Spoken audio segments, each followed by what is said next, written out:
నమస్కారం.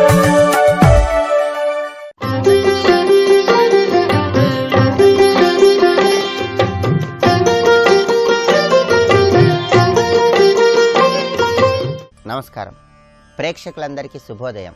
ఈనాటి శుభయోగం శీర్షికన సకల కార్యసిద్ధికి విజయలబ్ధికి శుక్రవారం సందర్భంగా లలితాదేవిని ఏ విధంగా ఆరాధించాలో, తద్వారా ఎలాంటి ప్రయోజనాలు సిద్ధింపజేసుకోవచ్చో పరిశీలిద్దాం. దైనందిన జీవితంలో వాహనాలు కొనుగోలు చేయాలని భావించే వాళ్ళు ఎవరైనా సరే వాహన ప్రాప్తిని సిద్ధింపజేసుకోవటానికి శుక్రవారం లలితాదేవిని ఎర్రటి పుష్పాలతో పూజిస్తూ ఓం భద్రప్రియాయై నమః అనేటటువంటి మంత్రాన్ని మనస్ఫూర్తిగా 108 సార్లు జపం చేసుకోండి. భద్రప్రియ అంటే లోకాలకు శుభాన్ని కలిగించేది అని అర్థం. మంచి పనులపై ఆసక్తి కలిగిన తల్లి అని అర్థం. భద్ర అంటే పవిత్రమైన మనస్సు కలిగిన స్త్రీమూర్తి అని అర్థం.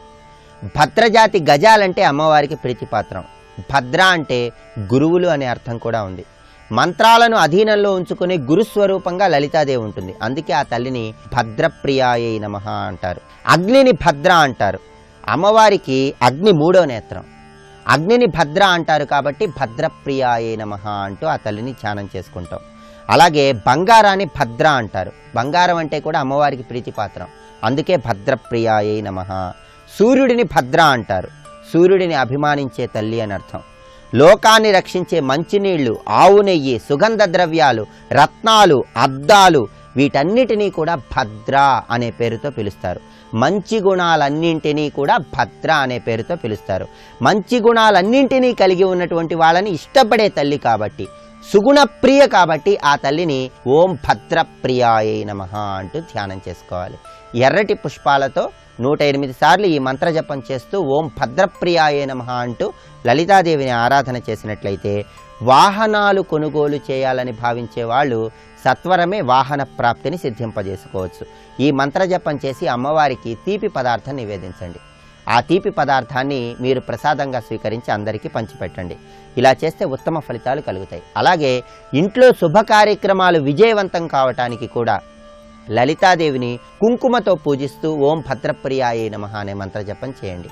అలా చేస్తే శుభకార్యాలు నిర్విఘ్నంగా కొనసాగటానికి, శుభ కార్యక్రమాలకు అవసరమైనటువంటి ధనం సకాలంలో చేకూరటానికి కూడా ఈ మంత్రజపం విశేషంగా సహకరిస్తుంది. అలాగే కోరుకున్న వ్యక్తిని జీవిత భాగస్వామిగా పొందటానికి ఏవైనా ఆటంకాలు, అవరోధాలు ఎదురవుతూ ఉన్నట్లయితే ఆ ఆటంకాలు, అవరోధాలు సులభంగా అధిగమించటానికి శుక్రవారం లలితాదేవిని ఓం భావనాగమ్యాయై నమః అనే మంత్రంతో ఆరాధన చేయాలి. భావనతో చేరదగినది అమ్మవారు. అందుకే ఓం భావనాగమ్యాయై నమః అంటూ ఆ తల్లిని ప్రార్థిస్తాం. మనసులో ఉన్నటువంటి సకల కల్మషాలను తొలగింపజేసుకొని మన మనస్సుని పూర్తిగా అమ్మవారి మీద లగ్నం చేసిన వారికి అమ్మవారు దర్శనమిస్తుంది. అటువంటి భావన కలిగిన వాళ్ళకి అమ్మవారి దర్శనమిస్తుంది కాబట్టి అమ్మవారిని భావనాగమ్యాయై నమః అంటూ ధ్యానం చేస్తాం. భావనలో ప్రధానంగా 2 భావనలు ఉంటాయి. మొదటిది శాబ్దీ భావన. శాబ్దీ భావన అంటే గురువు ఉపదేశం ఇచ్చినప్పుడు ఆ ఉపదేశాన్ని మంత్రాల రూపంలో ఉచ్చరించటం. రెండవది అర్ధీ భావన అంటారు. అర్ధీ భావన అంటే ఆ మంత్రం గురించి సంపూర్ణమైనటువంటి అవగాహన పొంది మంత్రసిద్ధిని పొందటం అని అర్థం. అంటే శాబ్దీ భావన, అర్ధీ భావన అనే 2 రకాల భావనల ద్వారా మంత్రాన్ని ధ్యానం చేయటం ద్వారా మనకు శుభాలను కలిగింపజేస్తుంది. కాబట్టి ఆ తల్లిని భావనాగమ్యాయై నమః అనే పేరుతో పిలుస్తారు. కూర్మ పురాణం ప్రకారం అమ్మవారిని ఈ మంత్రంతో ఆరాధన చేసినట్లయితే మన మనస్సు పవిత్రమైనటువంటి భావనల చేత అమ్మవారిని దర్శనం చేసుకునే విధంగా ముందడుగు వేస్తుందని కూర్మ పురాణంలో మనకు వివరించడం జరిగింది. అంతటి శక్తి ఈ మంత్రానికి ఉంది. అందువల్ల ఎవరైనా సరే కోరుకున్న వ్యక్తిని వివాహం చేసుకోవటంలో ఇబ్బందులు ఎదురవుతూ ఉన్నట్లయితే శుక్రవారం నాడు వీలైనన్ని సార్లు ఓం భావనాగమ్యాయై నమః అనే మంత్రజపం చేయండి. అమ్మవారి ఆలయానికి వెళ్ళి 21 ప్రదక్షిణలు చేయండి. రేపటి శుభయోగం శీర్షికన వెంకటేశ్వర స్వామి వారి వాహన సేవలలో దాగి ఉన్నటువంటి పరమార్థం ఏంటో పరిశీలిద్దాం. నమస్కారం.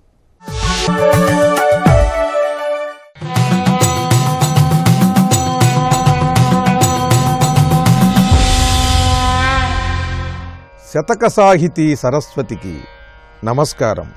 అతిథుల్ వచ్చిన గారవించుటకు ప్రత్యబ్ధమ్మునన్ నీ మహావ్రతమున్ సలుపుటకున్ సుఖమ్ముగను గార్హస్థ్య ప్రచారము సంతతమున్ నెగ్గుటకున్ సరాసరి సిరిన్ తల్లి నినుంగోర నిచ్చితివి ఆ మాత్రమే చాలు ఎందుకు అధిక శ్రీమత్త కామేశ్వరీ. ఓ కామేశ్వరీదేవి, అతిథుల్ వచ్చిన గారవించుటకును, ఎవరైనా బంధువులు మిత్రులు అతిథులుగా వచ్చినట్లయితే వారిని తమ ఇంట ఉండమని ఆదరణతో పలికేటంత సంపద ఉంటే చాలు. ఆ అతిథుల్ని పోషించేందుకు ఉంటే మాత్రం చాలు. అతిథుల్ వచ్చిన గారవించుటకును ప్రత్యబ్ధమునన్ నీ మహావ్రతమున్ సల్పుటకున్. ప్రతి సంవత్సరము కూడా కామేశ్వరి వ్రతం చేస్తారు. సత్యనారాయణ వ్రతం చేసినట్లుగానే కొందరికి ఇలవేలుపుగా ఉంటుంది ఈ కామేశ్వరీదేవి. వారు ప్రతి సంవత్సరం ఈ వ్రతం నిష్ఠతో చేస్తారు. అలా ఆ కామేశ్వరి వ్రతాన్ని ప్రతి సంవత్సరం చేయటానికి కావలసినంత ధనం ఉంటే చాలు. అతిథులు వస్తే, బంధువులు వస్తే వారిని ఆదరణతో పిలిచి తమ ఇంట్లో ఉంచుకుని వారిని గౌరవించి పంపించేంత ధనం ఉంటే చాలు. గార్హస్థ్య ప్రచారం సంతతము నెగ్గుటకు, ఈ సంసారాన్ని నిరంతరం జాగ్రత్తగా పోషిస్తూ ముందుకు తీసుకువెళ్లేందుకు తగిన ధనం ఉంటే చాలు. సరాసరి చిరిన్ తల్లి నినుంగోర నిచ్చితివి. రమారమిగా బొటాబొటిగా ఒక్క రూపాయి కూడా అదనంగా నాకు అక్కర్లేదు. అతిథులు బంధువులు వస్తే వారిని ఇంట్లో ఉండి 4 రోజులు ఆనందంగా గౌరవంగా వారిని పంపించేందుకు గాను ఆహ్వానించే స్థితిలో ఉంటే చాలు. ప్రతి సంవత్సరం నీ వ్రతాన్ని చేసుకునేందుకు తగిన ధనం ఉంటే చాలు. ఈ సంసారాన్ని నెగ్గుకు వచ్చేందుకు జాగ్రత్తగా ఎక్కడా ఇబ్బంది పడకుండా ప్రతిరోజు గడిపేందుకు ఉంటే చాలు. నేను అదే కోరుకున్నాను. సరాసరి సిరిన్ తల్లి నినుంగోర నిచ్చితివి. నిన్ను అంతే కోరుకున్నాను, నువ్వు అలాగే అనుగ్రహించావు. ఆ మాత్రమే చాలు, నాకు ఆ మాత్రం ధనం చాలు. ఎందుకు అధిక శ్రీ, అనవసరంగా అధికమైనటువంటి ధనం ఎందుకు తల్లి? అది ఇంకెవరి దగ్గరన్నా ఉంటే వారికి ఉపయోగపడుతుంది. ఎందుకు అధిక శ్రీ మత్త కామేశ్వరి, నాకు అనవసరంగా అధికమైనటువంటి ధనం, నా అవసరాలకు మించినది అక్కరలేదు అంటూ 100 సంవత్సరాల క్రిందట సమాజ శ్రేయస్సుని దృష్టిలో పెట్టుకుని తాను అర్థవేత్త కాకపోయినప్పటికీ, వ్యాపారవేత్త కాకపోయినప్పటికీ ప్రతి గృహస్థు కూడా ఇలా అనుకునేవాడు. ఇలా అనుకోవాలని మహాకవులు ఇటువంటి భావాలను పద్యాలలో రచించి ఈ జాతికి అందించారు. ఎందుకు అధిక శ్రీ మత్త కామేశ్వరి, అనవసరమైన ధనం ఎందుకమ్మా నాకు అంటూ, నాకు అనవసరంగా ధనం అక్కరలేదు అని ఆనాడే సుస్పష్టంగా తెలియజేస్తూ, అవసరానికి తగినది మాత్రం కావాలి అని భగవంతుణ్ణి కోరుకునేటప్పుడు కూడా ఎంత కోరుకోవాలి, ఎలా కోరుకోవాలో తెలియజేస్తూ, ఆ కామేశ్వరీదేవి ఎడల భక్తి విశ్వాసములతో హృదయ సమర్పణ బుద్ధితో చక్కని పద్యరచన చేసి గొప్ప శతకాన్ని మనకు అందించిన అవధాన చక్రవర్తులు, మహాకవులు శ్రీ తిరుపతి వెంకటేశ్వర కవులు రచించిన కామేశ్వరీ శతకంలోని మరియొక పద్యం గురించి రేపు ఉదయం తెలుసుకుందాం. ఓం శ్రీ కామేశ్వరీదేవ్యై నమః.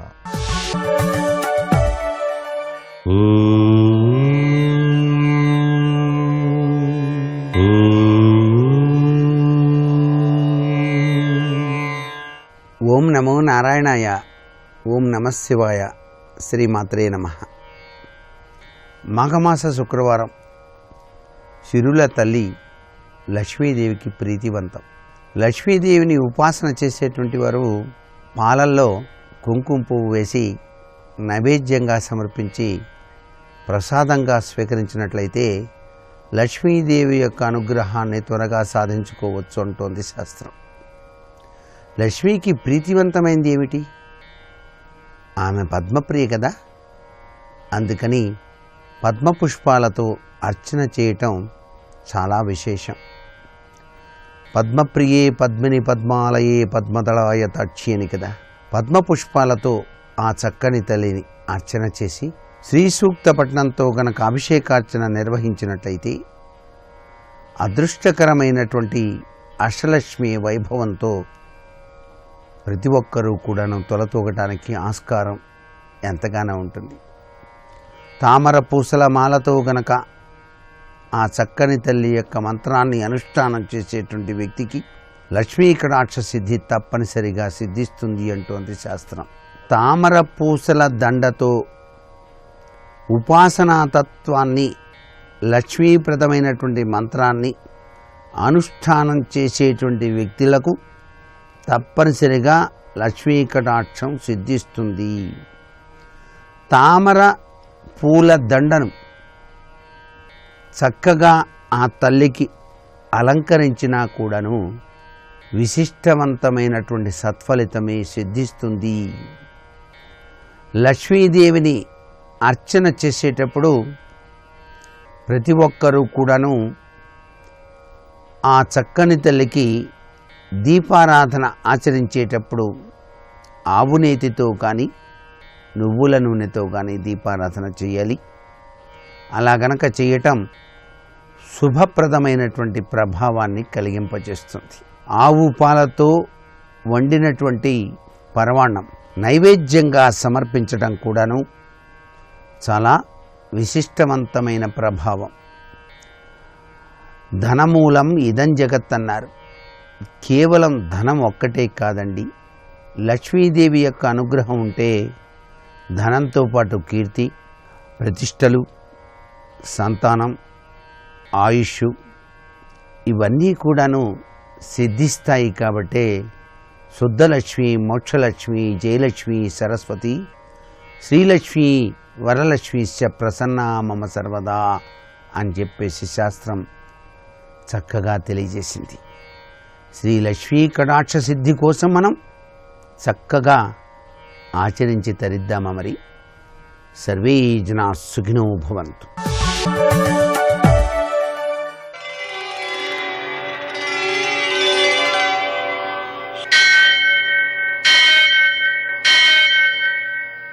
సహస్రశీరుషం దేవం విశ్వాక్షం విశ్వశంభువం విశ్వం నారాయణం దేవమక్షరం పరమం పదం విశ్వతః పరమాం నిత్యం విశ్వం నారాయణగుం హరిం విశ్వమేవేదం పురుషస్తద్విశ్వముపజీవతి పదిం విశ్వస్యాత్మేశ్వరం శాశ్వతం శివమచ్యుతం నారాయణం మహాజ్ఞేయం విశ్వాత్మానం పరాయణం.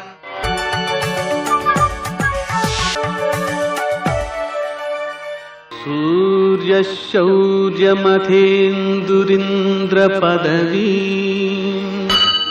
సన్మంగళం మంగళం. లక్ష్మీం క్షీరసముద్రరాజతనయాం శ్రీరంగధామేశ్వరీం దాసీభూత సమస్తదేవోనిదాన్ లోకైకదీపాంకురాం శ్రీమన్మందగడాక్షలబ్ధవిభవ బ్రహ్మేంద్ర గంగాధరాం త్వాం త్రైలోక్యకుటుంబినీం సరసజాం వందే ముకుంద ప్రియాం. నేటి కాలమాన విశేషాలను గమనిద్దాం. స్వస్తి శ్రీ చాంద్రమాన దుర్ముఖనామ సంవత్సరం ఉత్తరాయణం శిశిర ఋతువు మాఘమాసం కృష్ణపక్షం శుక్రవారం. సూర్యోదయం 6:45 సూర్యాస్తమయం 6:14. తిథి షష్ఠి ఉదయం 9:26 వరకు. నక్షత్రం స్వాతి సాయంకాలం 4:18 వరకు. వర్జం రాత్రి 10:34 నుంచి 12:21 వరకు. దుర్ముహూర్తం ఉదయం 9:03 నుంచి 9:49 వరకు. మరల మధ్యాహ్నం 12:52 నుంచి 1:35 వరకు. అమృతకాలం శేషంగా మిగిలినది ఉదయం 8:19 వరకు. రాహుకాలం శుక్రవారం కాబట్టి ఉదయం 10:30 నుంచి 12 గంటల వరకు. అష్టగౌర్గురీత్యా శుభప్రదమైన సమయం ఉదయం 8:10. ఈరోజు అమృతకాలంలో ఈ అష్టగౌర్గురీత్యా శుభప్రదమైన సమయం కలిసి వచ్చినందువలన ఔషధ దానం చేయడం ద్వారా ఆరోగ్యాన్ని తొందరగా మనం సాధించుకోవచ్చు. అలాగే శుక్రవారం కాబట్టి లక్ష్మీదేవిని ఆరాధించడం ద్వారాను, లక్ష్మి అష్టోత్తర శతనామ స్తోత్రం 108 సార్లు పారాయణ చేసుకోవడం ద్వారాను, శంకరాచార్య ప్రోక్తమైనటువంటి కనకధారా స్తోత్రాన్ని పారాయణ చేసుకోవడం ద్వారాను, లక్ష్మీదేవికి మారేడు దళాలతో పూజ చేయడం ద్వారాను మనం అనుభవయోగ్యమైన సంపదను పెంచుకోగలుగుతాం. ముఖ్యంగా ఆ మారేడు దళంలో తేనె వేసి తులసమ్మ దగ్గర పెట్టడం ద్వారా సంపదకు లోటు ఉండదు. ఇంకా విశేషించి నిమ్మకాయతో తయారు చేసినటువంటి పులిహోర నివేదిస్తూ లలితాదేవికి ఆ మారేడు దళాలతో పూజ చేసుకోవడం, ఆమె యొక్క అనుగ్రహం కోసం లలితా సహస్రనామ స్తోత్రాన్ని పారాయణ చేయడం, ఈ పులిహోర నివేదన చేయడం ఇత్యాదికం అమ్మవారి అనుగ్రహాన్ని సాధించడానికి అత్యుత్తమంగా పనికొచ్చే అంశాలు. నేటి విశేషాలలో త్రిశ్రోష్టకలలో మొదటి రోజు. దీని సందర్భంగా మనం పితృదేవతలను ఆరాధించడం ద్వారా సంతానము అభివృద్ధిలోకి వస్తారు. నేటి ఆణిమత్యాలు.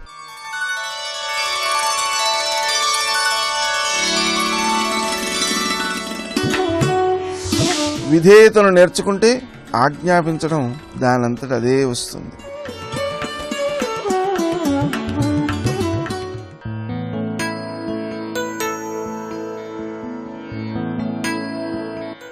సృష్టిలో ఒక అణువైన నీ ఉనికి ఎంత అల్పమో, సృష్టికి కారణమైన శక్తి ఎంత అనంతమో తెలుసుకోగలగడమే భక్తి.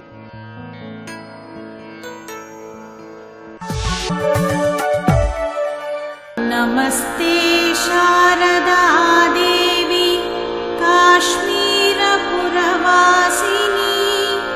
త్వామహం ప్రార్థయే నిత్యం విద్యాదానం చ దేహి మే. భారత భారతి రెండు కలిసి ఉంటాయి, ఇది తెలుసుకోవాలి. అందుకే యజ్ఞం దధే సరస్వతి మళ్ళీ వస్తున్నాయి ఇక్కడ. అంబితమే నదీతమే. సరస్వతి నది గురించి ఎన్ని విషయాలు ఉన్నాయండి, మామూలుగా కాదు. సరస్వతి నది పరివాహక ప్రాంతం మీరు పురాణములు చెప్పిన ప్రకారంగా గీసి వస్తే అలహాబాద్లో అది గంగా యములతో కలయడం కూడా ఉంది అక్కడ. అందుకే అక్కడ సరస్వతి కలిసింది. కనబడలేదంటే అంతర్వాహిని అన్నారు. అంతర్వాహిని అంటే ఇంకిపోయింది అది ఇక్కడ. మొత్తానికి మన సంస్కృతిలో ఉన్నటువంటి అంశములు పరిశీలించి లోతుగా గ్రహించితేనే తెలుస్తాయో. యజ్ఞం దధే సరస్వతి. ఇక్కడ భారతి అని పేరు ఎందుకు వచ్చిందో ఇప్పుడు చెప్పుకుంటున్నాం. భారతి బిభర్తి ఇది భారతి అని అర్థం చెప్పేశారు వ్యుత్పత్తి పరంగా. సాహిత్యార్థం బిభర్తి ఇది భారతి అంటే పోషించేది అని అర్థం. ఏ పోషణైనా ఆ తల్లి ఇస్తుంది కనుక పోషించేది కనుక భారతి, బిభర్తి ఇది భారతి. ఈ అర్థం బాహ్యార్థం, వైదిక అర్థం చూడాలి. వేదంలో కదా భారతి చెప్పబడింది. సరిగ్గా మనం అమ్మవారి నామాల్లో భారతి భరతాశ్రిత అని కనబడుతుంది.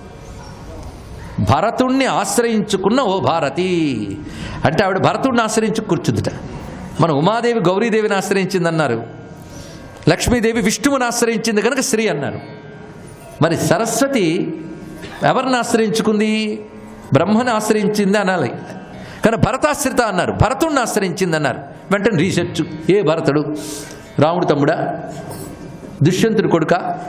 జడ భరతుడా? మనకు పాపులర్ భర్తలు ముగ్గురు, పాపులర్ కాని భర్తలు చాలామంది ఉన్నారు. రామాయణంలో రాముడికి పెళ్లి చేసేటప్పుడు ప్రవర చెప్తాడు వశిష్ఠుడు. ఆ పూర్వంలో భరతుడు ఒక పేరు చెప్తాడు. అంటే ఆయన పేరు భరతుడికి పెట్టుకున్నారు కానీ అప్పటివాడు ఇప్పటివాడు అని కాదు. ఇక్కడ తాతల పేరు పెట్టారు ఈ భరతుడికి. కానీ ఏ భరతుడిని ఆశ్రయించిందని అమ్మవారు? ఈ ప్రశ్న వేసేటప్పుడు అసలు ఆ వ్యక్తికి భరత అని పేరు ఎక్కడి నుంచి వచ్చింది ఇది ఆలోచించాలి ఇక్కడ. కనుక భరతనామం వేదాల్లోంచి వచ్చింది. ఎక్కడొచ్చిందంటే వేదంలో భరత శబ్దం చెప్పబడింది. వేదంలో భరత శబ్దం దేని పరంగా వాడంటే ఇద్దరు పరంగా వాడారు. ఒకటి ఈశ్వరుడు, రెండవది యజ్ఞ అగ్ని. అగ్నికి భరత నామం ఉంది ఇక్కడ. ఎందుకంటే ఎందువల్ల అలా చెప్పారు అంటే భరత్వ రమణత్వాత్ భరత. ఇది వైదిక అర్థం. అంటే భరించుట, ఆనందింపజేయుట.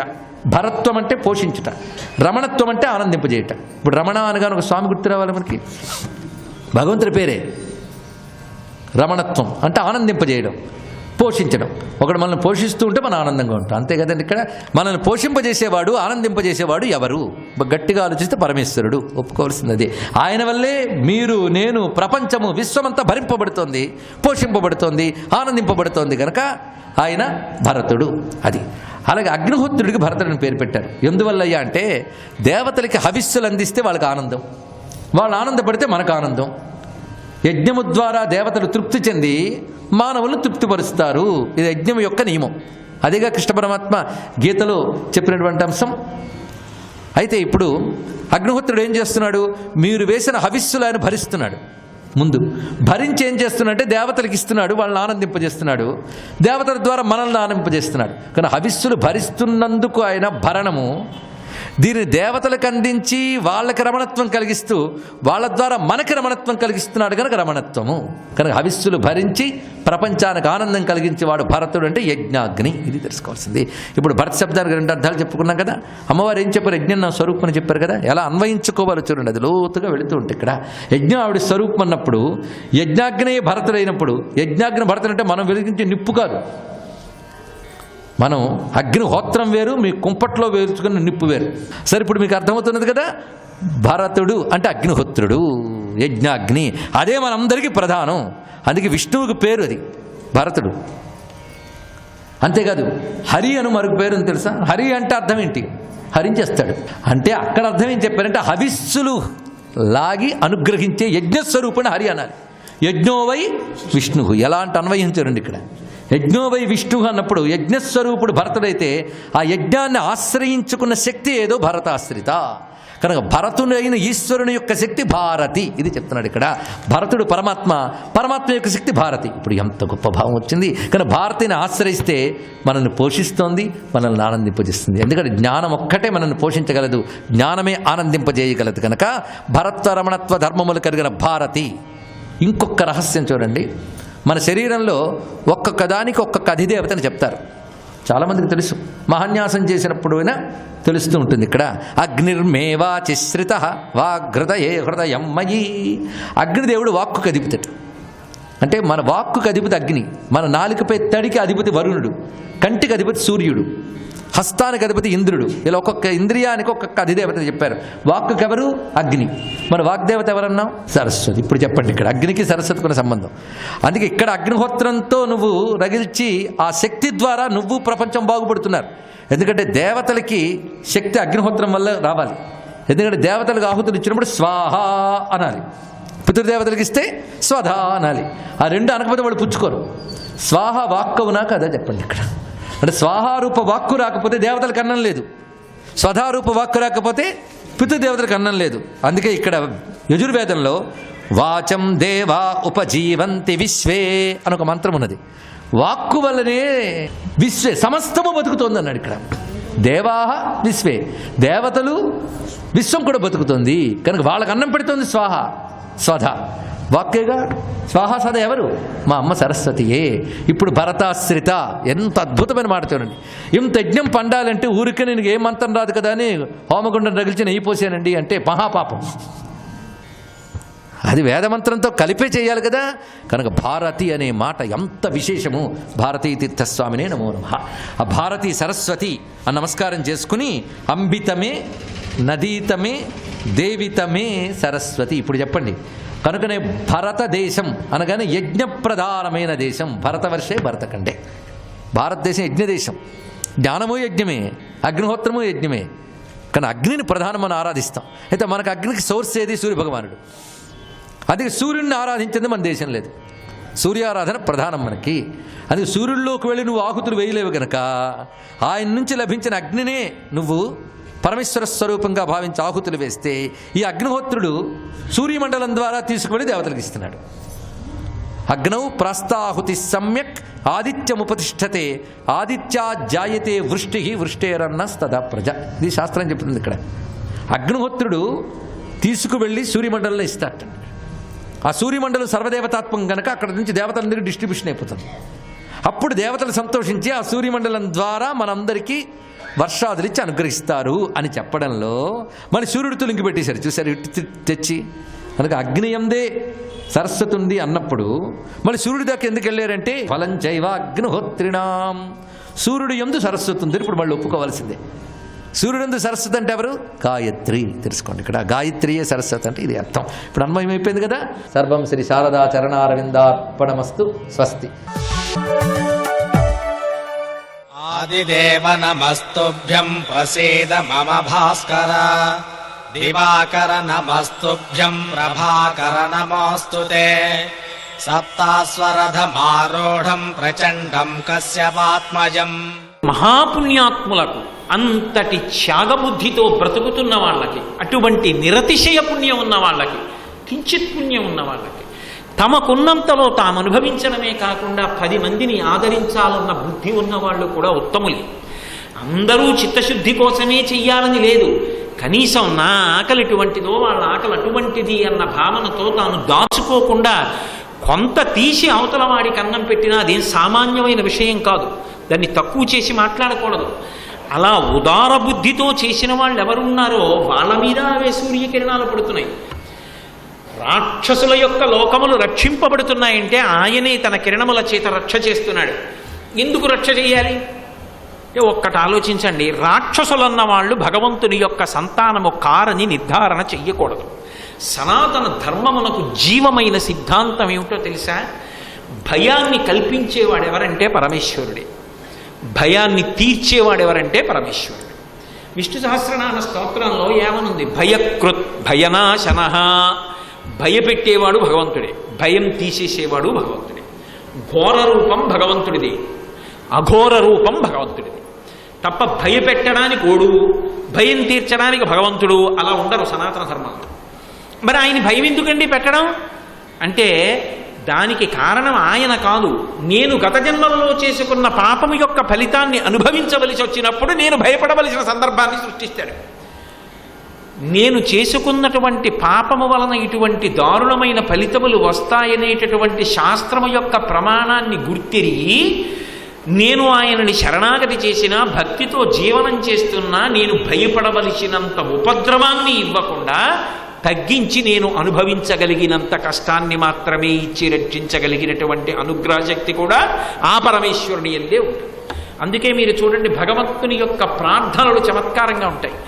ఆపదామపహర్తారం దాతారం సర్వసంపదాం లోకాభిరామం శ్రీరామం భూయో భూయో నమామ్యహం. కేవలం సంపదలిస్తాడు రాముడని చెప్పట్లేదు. ఆపదామపహర్తారం, ఆపదని తీసేస్తాడు. ఆపద అంటే నాకు చెప్పొస్తే ఆపద కాదు, చెప్పకుండా వస్తే ఆపద. ఆపదని దాటడం మన చేతిలో ఉండదు. ఆపదని దాటించగలిగిన వాడెవరంటే పరమేశ్వరుడు ఒక్కడే. ఇది బాగా జ్ఞాపకం పెట్టుకోండి మీరు. ఆపద గడువం బెట్టను ఓపి శుభంబైన దాని నొడగొప్పను అంటాడు ధర్మరాజు గారు భారతంలో. నిన్ను చూపే చనియ మహాత్మా అంటాడు కృష్ణుడితో మాట్లాడుతూ. ఆపద వచ్చేటప్పుడు ఎవ్వరికీ చెప్పి రాదు, దైవము లెక్క కడతాడు. వీడు గత జన్మలలో చేసినటువంటి పాపం ఒకటి ఉన్నది, దాని ఫలితాన్ని ఇవ్వాలి. దాని ఫలితాన్ని ఇవ్వాలి అంటే ఇవాళ ఆ ఫలితాన్ని ఇవ్వాలి, ఇస్తున్నాను. వీడు గత జన్మలో నిష్కారణంగా నిద్రపోతున్నటువంటి ఒక కుక్క యొక్క కాలి మీద కర్ర పెట్టి మోదిదని కాలు విరిచాడు. ఇవాళ వీడికి కాలు విరిగిపోవాలి, చీలమండ విరిగిపోతుంది. ఇప్పుడు పాపానికి ఫలితాన్ని ఇవ్వబోతున్నాడు. కానీ నేను ఆయనని నమ్ముకుని ఈ జన్మలో గత జన్మలలో పాపము చేసిన మాట వాస్తవము, అందుకు కదు మర్త్యలోకంలోకి వచ్చాను. మర్త్యలోకంలోకి వచ్చానంటే పాపపుణ్యములు రెండూ అనుభవించాలి. ఈశ్వర, పాపము చేసి ఉంటాను, కానీ నీ అనుగ్రహము చేత దాన్ని దహించు, బాధ పెట్టకు, కార్యఘాతి చేయకు, నేను చెయ్యవలసిన పనులు చెయ్యలేని స్థితి నాకు కల్పించకు అని ఆయనని నమ్మి నమస్కారం చేసి వాడున్నాడన్న బుద్ధితో ఇప్పుడు బతుకుతున్నాను అనుకోండి. నేను వెడుతూ ఉండగా ఆ రహదారి చివరి భాగంలో దిగుతున్నప్పుడు కాలు మడతపడి చీలమండ నిప్పెట్టి నేల మీద పడి చేతులు ఆంచి ఎవరో పరిగెత్తుకొచ్చి అయ్యా పడ్డారా, దెబ్బ తగిలిందా అంటుంటే ఏమీ లేదమ్మా, కింద పడ్డంలో కొంచెం కాలు నిప్పెట్టిందంతే అంటే అయ్యా కాలు కొంచెం ఇటు ఇటు తిప్పండి అని వాళ్ళు వచ్చి ఒక్కసారి పట్టి ఏమీ లేదులేండి అంటే నేను నడిచి వెళ్ళిపోయాను. ఇప్పుడు విరిగిపోవలసిన కాలుని 40 రోజులు పడుకోవలసిన నన్ను 4 నిమిషాలు నిలబడిపోయేటట్టు చేసి నడక ఆపి ఆ ఫలితాన్ని ఇక్కడతో పోగొట్టి పంపించాడు. ఆపద అలా వచ్చేస్తోందని నాకు తెలుస్తుందా? వాడికి ఒక్కడికే తెలుస్తుంది. అలా ఇచ్చేవాడే భక్తితో దాన్ని తీసేయాలి కూడా. ఒక్కొక్కసారి అనుగ్రహిస్తే ఆపదని తీసి సంపదని కూడా ఇస్తాడు. ఆయన రెండూ చెయ్యగలడు, ఆయన ఈశ్వరుడు. తప్ప ఇది తీయడం ఒకటే చేస్తాడు కానండి దాని స్థానంలో సంపదలు ఇవ్వడం అలాంటి అనుగ్రహాలు ఏమి ఉండవండి అని చెప్పకూడదు. ఆయన ఆపదని ఇవ్వకపోగా అనుగ్రహాన్ని కూడా ఇవ్వచ్చు. ఆపద యందు రక్షించగలిగిన వాడు స్వామి ఒక్కడే. అందుకే చిన్నతనం నుంచి తల్లి పిల్లలకి నేర్పేది ఒక్కటే, ఆపద ముక్కులవాడ అనాథరక్షక గోవిందా గోవిందా అని జోద పెట్టిస్తారు. ఆపద ముక్కులవాడ అంటే ఆపదొచ్చినప్పుడు కాపాడగలిగినటువంటి వాడెవడో వాడికి 2 చేతులెత్తి నమస్కారం చేయడం ఇప్పటి నుంచి నేర్చుకో. అమ్మా అమ్మా అని నేనున్నానని నమ్ముకుంటున్నావు, నేను కాదు రక్షించగలిగిన దాన్ని వాడికి తెలుసా లెక్కలన్నీ, చెయ్యెత్తి గోవిందా అనడం నేర్చుకోరా అని గోవింద పెట్టిస్తుంది అమ్మ, జోద పెట్టిస్తుంది. ఆపద ముక్కులవాడు అని పేరు. భాగవతంలో ఒక అద్భుతమైనటువంటి విషయం చెప్తాడు. భీష్మాచార్యుల వారి దగ్గరికి వెళ్ళి ఉప పాండవులందరినీ చంపేశాడు అశ్వత్థామ అని చెప్పారు. చెప్తే ఆయన అన్నాడు, రాజట ధర్మజుడు, సురరాజసుతుండట ధన్వి, శాస్త్రమోద్వేజకమైన గాంధీవము విల్లుయట, సర్వభద్ర సంయోజకుడైన చక్రి సారథియట, ఉగ్రగదాధరుండు భీముడయ్యాజికి తోడువచ్చునట, ఆపద కల్గుటకేమి చిత్రమో. ఎంత పెద్ద మాట అండి. భీష్ముడు కాబట్టి అనగలిగాడు. ఉప పాండవులు 5 చచ్చిపోయారు ఆ రాత్రి. ఎవరు? వాళ్ళ తండ్రులు. ధర్మరాజు, భీముడు, అర్జునుడు, నకులుడు, సహదేవుడు, మహావీరుల్ని పడగొట్టిన వారు, భీష్మాచార్యుల వారు అంపశయ్య మీద పడుకునేటట్టు చేసిన వారు తమ బిడ్డల్ని కాపాడుకోలేకపోయారు. పైగా ఇప్పుడు దుర్యోధనుడు రాజుగాడే. రాజట ధర్మజుడు, సురరాజసుతుండట ధన్వి, సాక్షాత్తు దేవేంద్రుడి కొడుకు అర్జునుడు ఆ గాంధీవం పట్టుకుని ఉంటాడు. ఆ గాంధీవము శత్రమోద్వేజకమైన గాంధీవము విల్లుయట. దాన్ని పట్టుకుంటే చాలు, టంకారం చేస్తే చాలు గుండెలు బద్దలైపోతాయి అవతల వాళ్ళకి. అటువంటి గాంధీవం పట్టుకుంటాడు. అన్నిటినీ మించి సర్వభద్ర సంయోజకుడైన చక్రి సారథియట. లోకములనన్నింటినీ కాపాడగలిగినటువంటి సుదర్శన చక్రం పట్టుకునేటటువంటి కృష్ణ పరమాత్మ వీళ్ళకి స్నేహితుడు.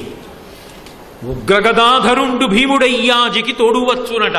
ఎప్పుడూ గదాదండం పట్టుకుని గిరగిరా తిప్పుతూ ఉండేటటువంటి ఉగ్రస్వరూపం కలిగినటువంటి భీమసేనుడు పక్కనే ఉంటాడట. ఇటువంటి వాళ్ళు ఇంతమంది ఉంటే వీళ్ళ 5 బిడ్డలు ఒక్క రాత్రి అశ్వత్థామ చేతిలో చచ్చిపోయారు. ఆపదంటే ఇది కదూ. ఆపద కల్గుటకేమి చిత్రము అంటే ఈశ్వరుడు అది తప్పదనుకున్నాడు, వెళ్ళిపోయారు. ఈశ్వరుడు తప్పిస్తానన్నాడు, వెళ్ళిపోవలసిన వాడు బతుకుతాడు. పరీక్షిత్ ఉత్తరాగర్భంలో ఉన్నాడు. బ్రహ్మశిరోనామకాస్త్రాన్ని అశ్వత్థామ ప్రయోగించాడు. అది కడుపులోకి వెళ్ళిపోయింది. వణికిపోతున్నాడు లోపల నుంచి. పసిగుడ్డు చూసి ప్రకటితమైన దైవయోగమున పాండవ సంతతి అంతరింపగా వికలత నందనీక ప్రభవిష్ణుడు కృష్ణుడు అనుగ్రహించి శాపకు బ్రతికించకావున నృపాలక బాలుడింక శాస్త్రమోత్తేజకుడైన దేవనాథుడను పేర ధరిత్రిని ప్రసిద్ధికి నెక్కే పూజ్యుడయ్యి. ఆ లోపల ఉన్నటువంటి పిల్లవాడు వణికిపోతుంటే సకల ప్రాణి హృదంతరాల బలభస్వజ్యోతి అయ్యుండు సూక్ష్మకలుండు అచ్యుతుడ ఎడన్ విరజాగర్భంబున చక్రహస్తకుడై ఆ లోపలికి అందరి ప్రాణులలో ఉండేటటువంటి వాడు ఉత్తరాగర్భంలోకి వెళ్ళిపోయి సుదర్శన చక్రాన్ని పట్టుకుని బ్రహ్మాస్త్రం వంక చూసినప్పుడు ఘోర రూపంతో చూసి దాని తేజస్సుని తనలోకి తీసుకున్నాడు. పరీక్షిత్ వంక చూసినప్పుడు పరమ ప్రసన్నంగా నవ్వుతూ కనపడ్డాడు. ఒకే మూర్తి. అయిపోయింది పాండవ వంశం అనుకున్నారు. వికలతనందనీక పరభవిష్ణుడు కృష్ణుడు అనుగ్రహించి శాపకు బ్రతికించగా ఉన్నారు. కడుపులో దగ్ధమైపోతున్న పిల్లాన్ని బ్రహ్మశిరోనామకాస్త్రాన్ని తాను తీసేసుకుని ఆ తేజస్సుని ఉపసంహారం చేసి తనలోకి కలిపేసుకుని రక్షించాడు. పరీక్షిత్తుని రక్షించలా? ఆపదని గట్టెక్కించగలిగిన వాడు ఆయనొక్కడే. ఆయన వినా వేరొకడు లేడు. అందుకే రాక్షసులు ఎందుకు ఉండాలి అంటే వాళ్ళు కూడా ఆయన బిడ్డలే తప్పించి వాళ్ళు ఇంకా ఎక్కడికో వెళ్ళిపోవడానికి ఉండదు. కానీ వాళ్ళల్లో కూడా పరమభక్తి తత్పరులైన వాళ్ళు ఉంటారు. ప్రహ్లాదుడు లేడు? మహాభక్తుడైనటువంటి ప్రహ్లాదుడు ఉంటాడు. రాక్షసులలో కూడా ఈశ్వరుణ్ణి ఉపాసన చేసినటువంటి మహానుభావులు ఎందరో ఉంటారు. కాబట్టి అసలు ఎవరిని కాపాడాలన్నా ఆయనే కాపాడతాడు. అందుకే సనాతన ధర్మంలో గొప్పతనం ఉంది. సంహార ప్రక్రియ కారుణ్యముతోటే ఉంది. ఈశ్వరుడు చంపేశాడు అనుకోండి, పరమ కారుణ్యంతో తీసేస్తాడు తప్ప కక్షతో తీయడు. సర్వం శ్రీ ఉమామహేశ్వర పరబ్రహ్మార్పణమస్తు. స్వస్తి.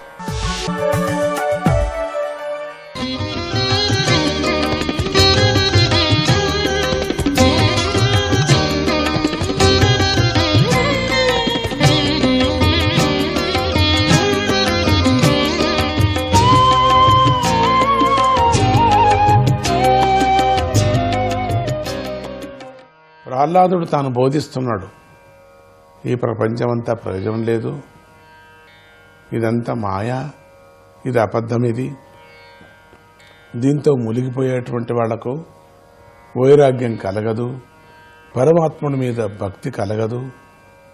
వాళ్ళు ఏదో ఓడిపోయినట్టు, దేవుడి మీద భక్తి కలిగితే భక్తి కలగదు.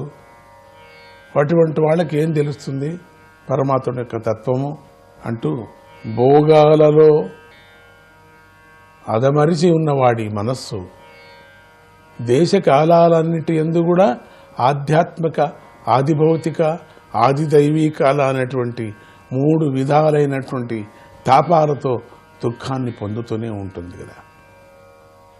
ఇవే దాన్నే తాపత్రయాలు అంటున్నారు. ఈ తాపత్రయాలతో ఎప్పుడు దుఃఖం పొందుతున్నది. అలా కుటుంబం అందే ఆసక్తి గలవాడు తన కుటుంబాన్ని పోషించుకోవటంలోనే ఆయస్సు ఖర్చు అయిపోతున్న సంగతి కానీ తన పురుషార్థానికి, సంసార విముక్తికి భంగం కలుగుతుందని కానీ తెలుసుకోలేకపోతున్నాడు.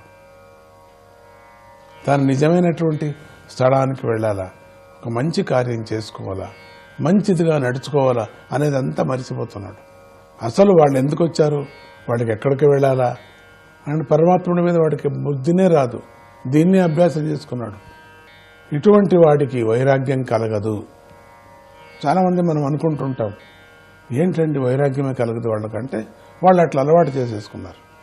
ఎంత ధనం ఉండినప్పటికీ, ఎంత పేరు పలుకుబడి ఉన్నప్పటికీ కూడా వాడు పరమాత్ముడి మీద కొంచెమైనా లగ్నం చేయకపోతే ఇటువంటి వాడికి వైరాగ్యం కలగదు. మనం ఎంత అనుకున్నా అంతేనే. ఏమిటంటే అంత ఆస్తి ఉంది, 10 మందికి పంచవచ్చు కదా దిక్కులేని వాళ్లకు అంటే వాళ్ళు అట్లా చేయరు. కుటుంబం అందు ఆసక్తి గలవాడికి ఇంద్రియాలపై పట్టు ఉండదు కనుక వాడి కోరికలు ఎన్నటికీ చల్లారవు, ఎప్పటికీ చల్లారవు. వాడు ఎక్కువ అవుతూనే ఉంటుంది కానీ తక్కువ కాదు. అందుచేత అన్ని కాలాల్లోనూ సంపదలను పొందాలనేటువంటి పట్టుదల కలిగి ఉంటారు. ఇక ఇతరుల సొత్తు అపహరించే వాడికి ఇహపరాలతో తాను దుఃఖం అనుభవించవలసినట్టు వస్తుందని కూడా బాగా తెలుసు.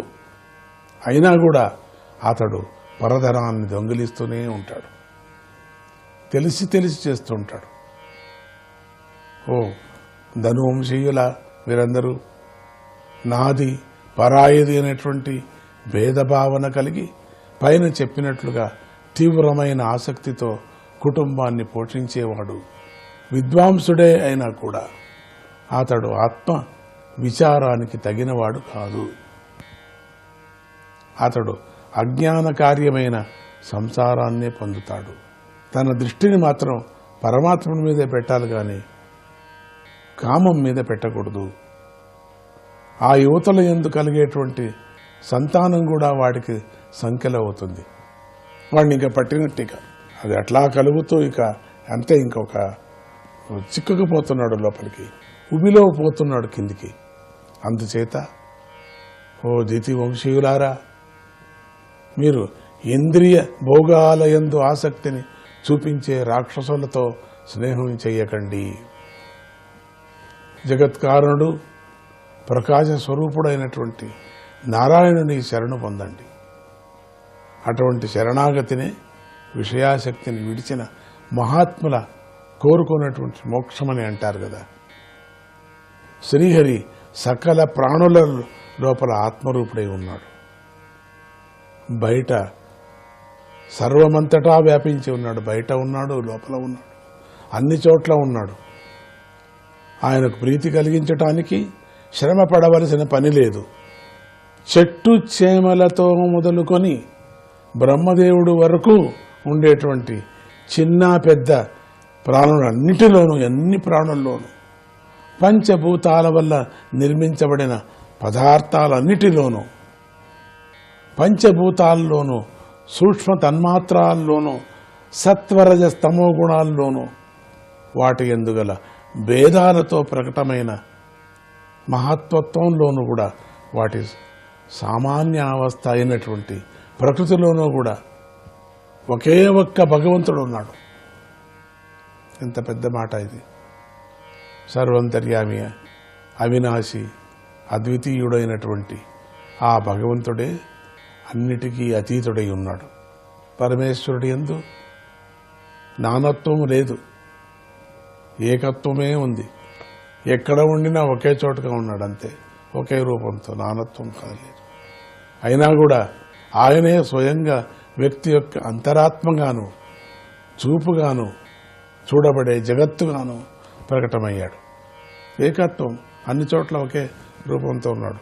ఏ పదార్థం ఏం చేస్తుందో అది తానుగా ఉన్నాడు అక్కడ. ఆయనను వర్ణించడం సాధ్యం కాదు. అయినా కూడా తన ఉనికితో వ్యాపించబడిన దృశ్య జగత్తుగాను, ఉనికియే స్వరూపమైనటువంటి ద్రష్టగాను అయినటువంటి వర్ణించబడుతున్నాడు ఆయనను. పరమేశ్వరుడు చైతన్యఘన ఆనందఘన స్వరూపుడిగా ఉన్నాడు. నామరూపాత్మకమైన ఈ జగత్తు తొలగిపోయినప్పుడు ఈశ్వరుడి సాక్షాత్కారము ఆత్మరూపంగా కలుగుతుంది. కనుక మీరు భోగలాలసులుగాలాగా ఆలోచించే పద్ధతిని విడిచిపెట్టండి. ఆ భోగము అనేటువంటిది మనస్సు నుంచి విడిస్తే మీరు మిగతావన్నీ మీకు మంచిగా చేకూరుతూ ఉంటాయి. సకల ప్రాణుల యందు దయ చూపిస్తున్న ప్రేమతో ప్రాణులకు మేలు చేయండి. అలా చేయటం వల్ల ప్రత్యక్షాది ప్రమాణాలను అతీతుడైన శ్రీహరి ప్రసన్నమవుతాడు. ఆ కాలాతీతుడు సర్వ జగత్కారణుడు అయినటువంటి శ్రీహరి ప్రసన్నుడైతే లభించనిదంటూ ఏదీ ఉండదు కదా. మనం శ్రీహరి 2 పాదాలను సేవిస్తూ ఆయన కీర్తిని గానం చేద్దాం. ఈ జగత్తులో, సంసారంలో తమంత తాముగా లభించేటువంటి ధర్మార్థ కామాలతో గాని, లేదా అందరూ కోరుకునే గుణాతీతమైన మోక్షంతో గాని మనకిక పని లేదు అని అంటూ బోధిస్తున్నాడు. ముందు వీడు ప్రహ్లాదుడికే మంచి సేవకులుగా అవుతారేమో చూస్తాం. సంకర్షణాయ నమః.